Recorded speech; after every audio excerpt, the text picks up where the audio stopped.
Hey everybody, back again. This is like my second video today.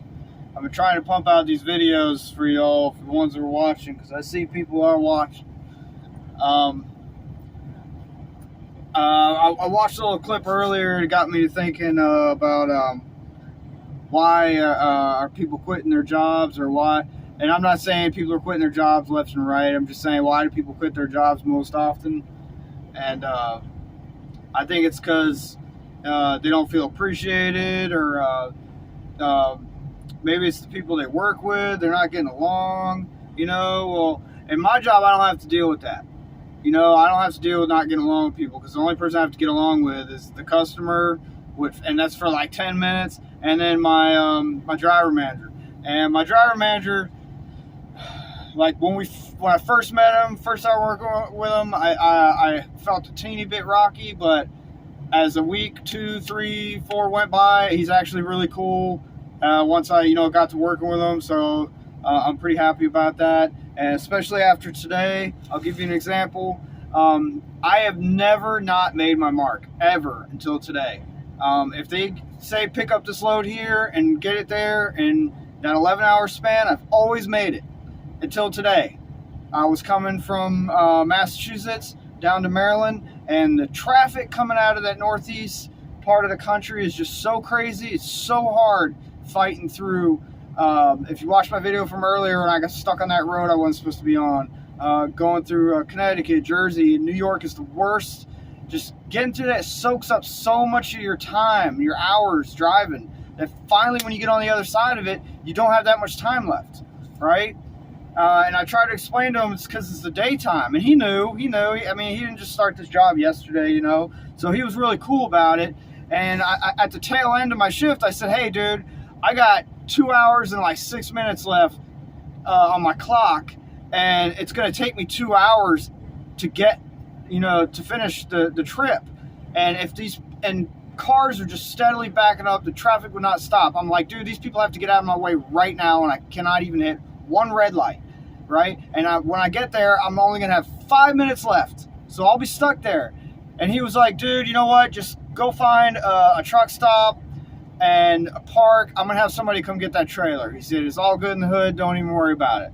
I said, that's awesome, man. Because I've had bosses in the past that in a situation like that, they would have bitched and whined and acted like, I'm supposed to control all aspects of the universe. I'm supposed to control the traffic, and I can't do that, I tried to express to him that, a few weeks ago, I did a load out of Jersey, and I picked that thing up at like 11 o'clock at night and had to take it all the way down to North Carolina. That was a longer trip in the same amount of time, and I was flying, dude. I was flying because it's the middle of the night. There was nobody on the road, And I'm like, dude, if we're going to do ththese loads coming out of that area, we should really be picking them up late at night. That way I can just cruise all night and not have to worry about any resistance from traffic, Because, I mean, I'm telling you, man, coming out of that area in the middle of the night, you wouldn't even know.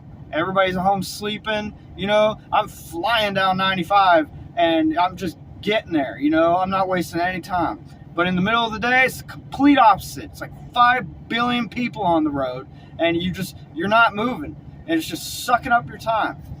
But anyways, I really wanted to point that out.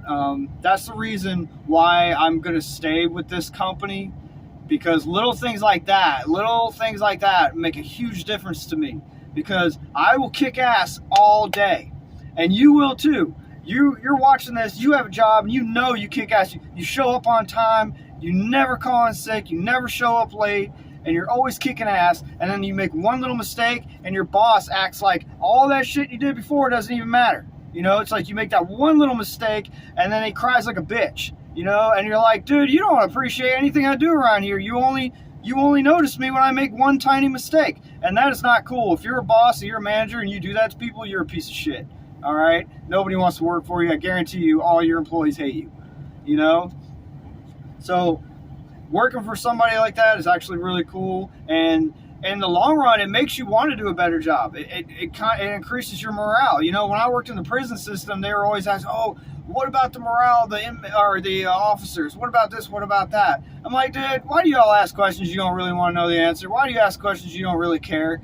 because their idea of increasing morale was cooking you a meal. I don't give a shit about a meal. You know, I can bring my own damn food, and I always did. And the example I'm trying to make is, help me out when I need your help. I don't give a shit about a cheeseburger. You know what I'm saying? Help me out when I really need you.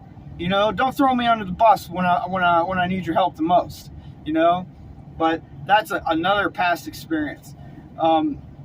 If you have a boss that does that for you, that helps you out and looks out for you, as long as you're putting in your due diligence, man, appreciate that guy. You know, keep doing what you're doing. Keep working hard, man.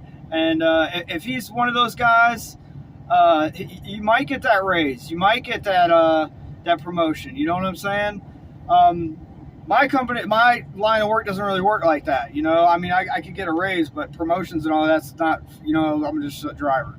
But anyways, how do I say, yeah, if and I should say, if you're in a job where you feel like you're not being appreciated, or you feel like you're never going to get a raise, dude, come on, man. You got to get out of that, dude. Don't fall into that hole where you feel like you're constantly trying to climb out and you're never going to get out. I was like that for years when I was a security guard. Long story short, when you work as a security guard, you never get a raise, ever. And they tell you because, oh, this is what the client and the company negotiated for the rate, so this is what you're going to get paid. So until they renegotiate that, which will never happen, that's what you're going to make. That's bullshit I had to put up with for years. So if you're stuck in a situation like that, dude, Indeed is right there on your phone. Get on your phone. You know, I've covered this before, and make up that resume. I've covered this before in my past videos, and get yourself out of that hole. But if you're in a company that's taking care of you, kudos, man. Good for you. I'm proud of you. That's awesome. I want to hear your stories. I want to hear stories on both sides. If you're stuck in a shit job right now, I really want to hear about it, man, because I feel like I can give you some really good advice, you know, on how to get out of that, because it's not the end of the world, dude. A lot of people get stuck in these crappy ass jobs and they feel like it's the end of the world, or maybe they got kids or something like that, and they're like, oh, if I quit, you know, I won't be able to do this and won't be able to feed Susie. That is not true, man. That's totally not true. Or you get into like, oh, well, what's my husband gonna say? What's my wife gonna say? Fuck them, dude. They're not the ones that have to go and do this shit every day, you know? They can chill out in the waiting pool while you get another job, you know, or you look for another job for a week or two. But don't be lazy. Don't ever be lazy. You know, if you're gonna go look for it, you got to get a job before you quit your job. Well, I was always told that by my dad for a million years. Don't quit your job until you have another job. And it took me a very long time for that to actually catch on in my thick brain. but it did catch on. Anyway. I want to hear your stories. I want to hear about your shitty jobs. I want to hear about your good jobs. If you have a shitty boss or a good boss, I want to hear about it. Thanks, guys. Like, share, subscribe. Common sense ain't common.